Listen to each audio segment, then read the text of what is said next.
And we're back to learning Photoshop in the year day 190. Let me show the count tool. It's another of these smaller tools.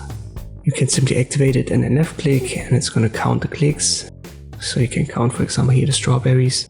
A couple of adjustments are possible. The mark size, it has to be between 1 and 10. So 10 is actually the biggest. And that's just the dot that you can see here.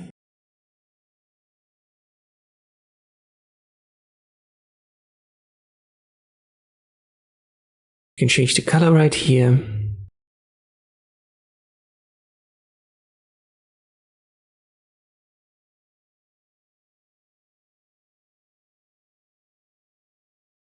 And we also have a label size. This is also limited, I believe, right here from 8 to 72.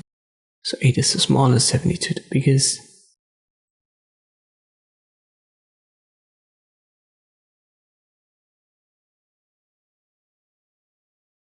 And then you can create different count groups by clicking on this folder icon right here. So let me create a second one. I'll just leave the default here, count group 2, and then it starts counting at 1 again. And you can switch the groups and then continue with the first one, for example.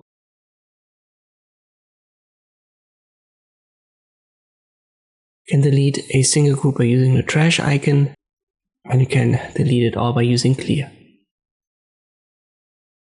You can find it where the eyedropper tool is, so the shortkey for this toolbox is I. I hope this video was helpful, thank you for watching and I'll see you next time.